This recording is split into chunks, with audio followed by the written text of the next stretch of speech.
How are you feeling? This is dandy. I'll have another drink.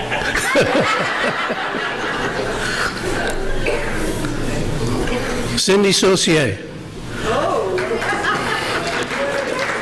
Cindy has been a Russell resident for nearly 30 years. She and her husband Mike moved here from the country outside Metcalfe to raise their 3 sons in a caring community. Cindy is also the proud grandmother of 6-year-old Lalia. I don't know how to pronounce that, but I hope it's close. She's enjoying her work with the Russell Historic Society and is involved in many other committees and groups. Cindy is very active in her community, and she became a councillor of Russell Township in January 2015. For the past several months, she has been studying and observing Connie and considers her as a dear friend. I'm advised that if ignorance is bliss, Cindy must be overjoyed. So, ladies and gentlemen, Cindy Saucier.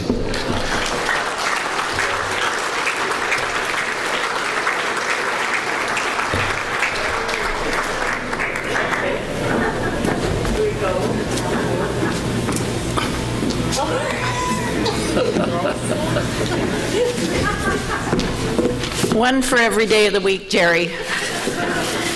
Dragons in the forest, eh?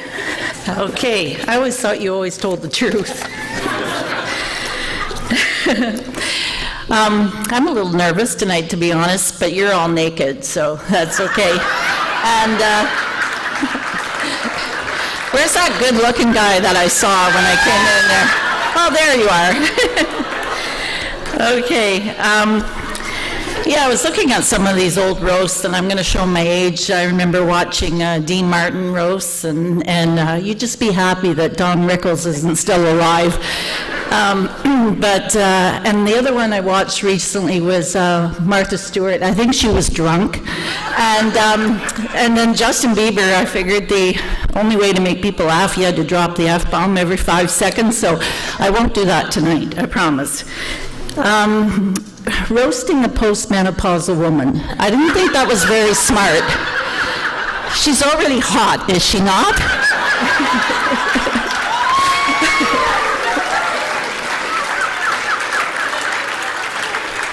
And voting a postmenopausal woman into council, like who was thinking about that one? Who? That didn't even make sense.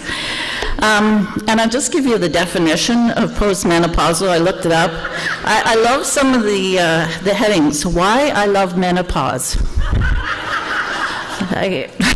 Just doesn't make sense. And I'll have to ask the doctor this one. Menopausal atrophic vaginitis. What is that? Yeah. And it says, menopause to me is anything that's unpleasant, like menstruation. The word men is in there. Menopause. Is that a break from men?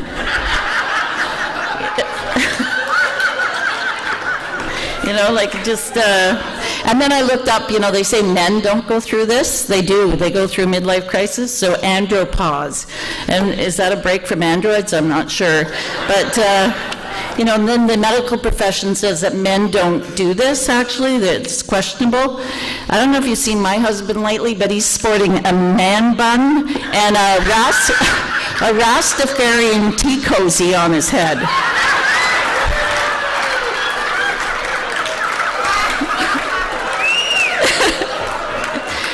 But I'll get back to hand here. I can't even see this Connie up here, I guess. Connie was born and raised here, and her vast knowledge of the area. She is a relic, I mean, antique. No, she loves antiques. And she's a volunteer with the Russell Historical Society, and I've known her for many years, and I think our union came from our love of gardening, and we both met through the Russell District Horticultural Society. Another one of her volunteer endeavors is, of course, the Trivia Night, which we talked about, and she created it here. and she's our trivia queen. And don't ever question Connie at a trivia night, because she is really a queen when it comes to that. And if you get out a BlackBerry or any kind of electronic device, you'll have to crawl out of the Russell House. Her new interest is the Russell King Club, and she has partnered with them on many fundraisers and trivia nights. She's a proud member of the King Club and has Doug Anthony to answer to. But he will also raise her up on a pedestal, and so you kind of have to do that because she's not very tall. And her love of her life is her Jer, as she so affectionately calls him. And I really find it interesting because he really dotes on her and adores her. He brings her tea on a tray with bonbons. And then you go over there and you don't even see him. Like, he hides in the basement. And I go, "Where's Jerry?" And she goes, "Oh, he's downstairs." And so he stays there till you leave, and then he comes out, and then he cleans up.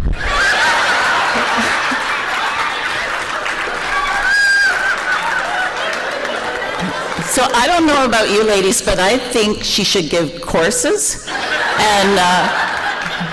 and we should be able to borrow him once in a while. You know, a lot of people don't even know she's married.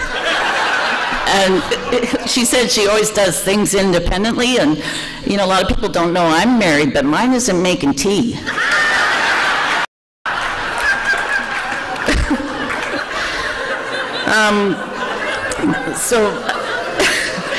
Now recently our mayor jumped out of an airplane, and I told him that that was on my bucket list also, and I thought how thrilling that was. And so Connie comes back and says, "You know, I think all of council should jump out of an airplane."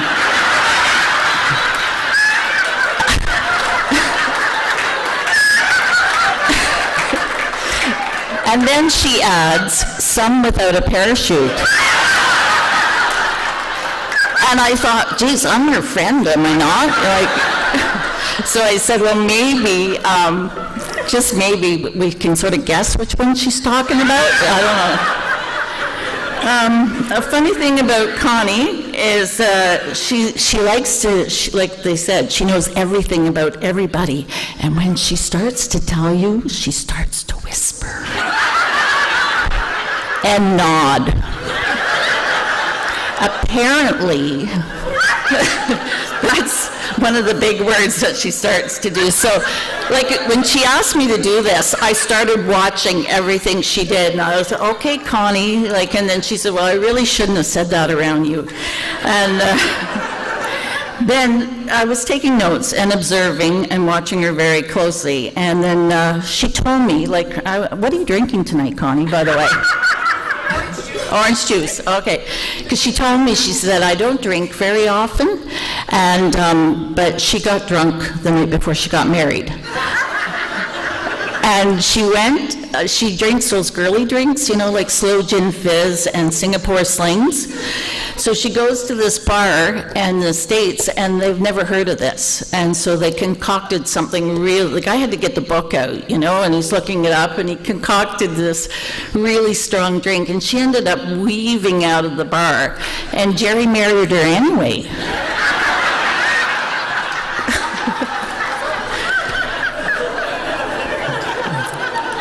She also told me a really cute story about driving down the street and finding 6 little baby goats out in the middle of the street. And so what she does, she pulls her car over and goes, here little goat, and she rounds them all up and takes them up to this house, knocks on the door, nobody's there. So she puts them into a dog pen in the backyard, 6 little goats, and drives away. I said, Connie, what if no one was living there, or they were gone away for a month? And then she's like, oh my God. And then she felt really bad, you know? So it's like, I thought that was a great story. But if I could, yeah, I would have if I'd known. But if I could close on a more serious note, I will tell you of some of her qualities. She is the kindest, most giving, sensitive, loving, dedicated person that I know. But come to think of it, that kind of describes a lot of my friends and most of the people I know in Russell. So Connie, you're nothing special. But I love you anyway.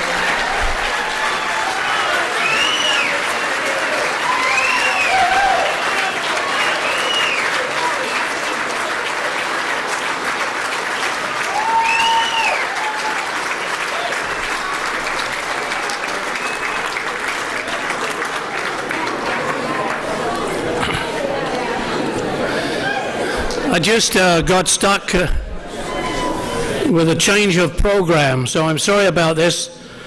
The last was to be Doug Anthony.